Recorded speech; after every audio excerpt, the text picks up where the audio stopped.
Kali ini kita akan mempelajari bagaimana cara melakukan analisis uji chi-square untuk menguji hubungan atau korelasi antara dua variabel kategorik yang umumnya digunakan jika kedua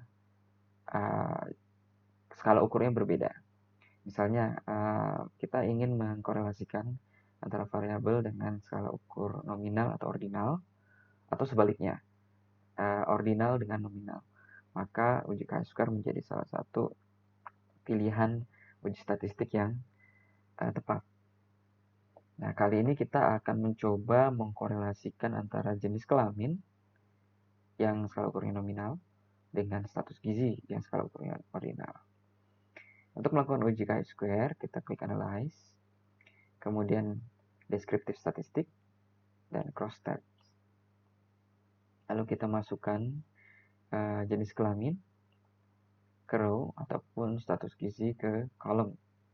Nah, ini bisa dibalik juga bisa. Status gizinya di row, jenis kelaminnya di kolom. Lalu kemudian di menu kanan kita klik Statistics, kemudian kita pilih chi-square. Nah, pada uji chi-square untuk uji korelasi, yang keluar nanti dalam output adalah nilai chi-square dan p-value. Sehingga kita tidak akan mendapatkan koefisien korelasinya untuk menentukan sifat dan kekuatan korelasi dari kedua variabel ini.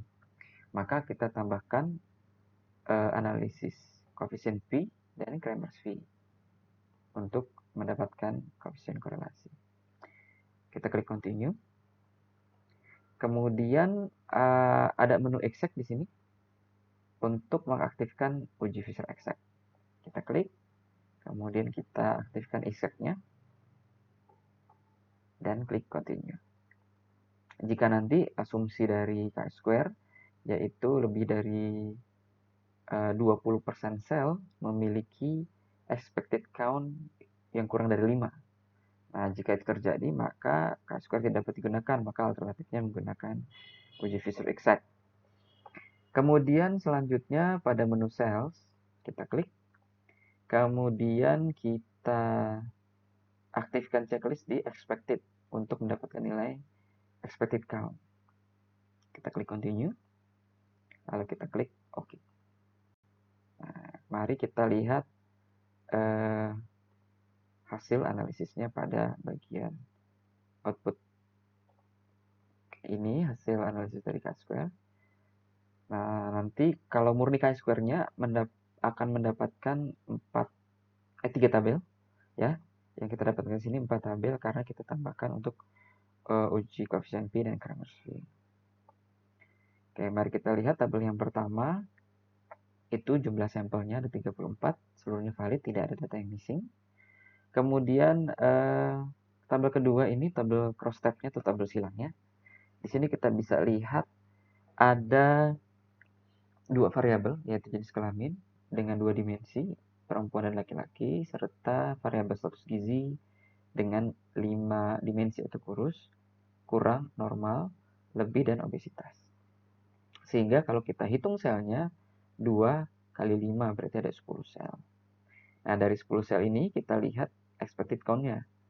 Ini sel pertama kurang dari 5, sel kedua kurang dari 5, sel ketiga lebih, sel keempat kurang dari 5, sel kelima kurang dari 5. Kemudian sel ke-6 0,4 ini kurang dari 5.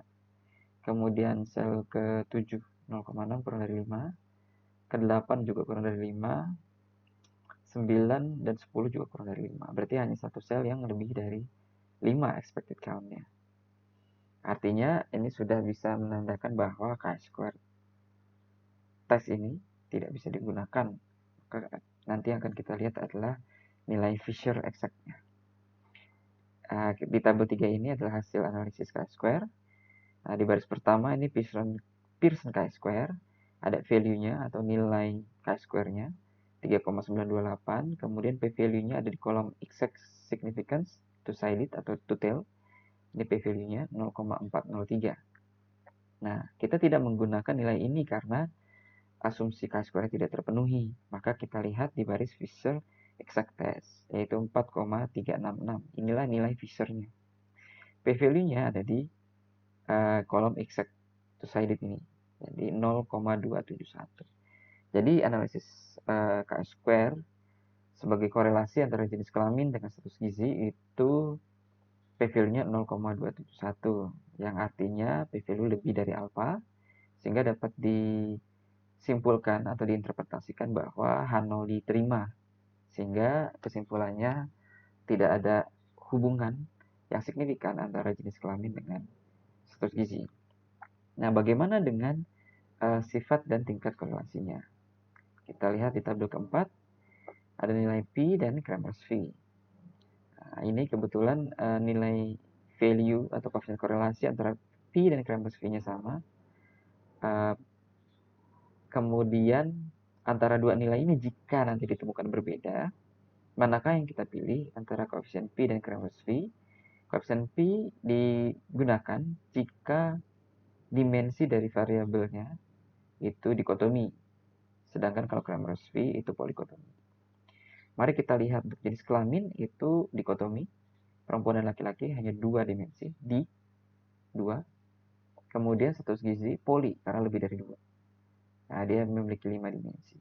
Nah, kita ambil yang paling besar, yaitu yang 5 dimensi. Berarti jenisnya adalah polikotomi. Maka kita menggunakan nilai Kramers V, yaitu 0,340.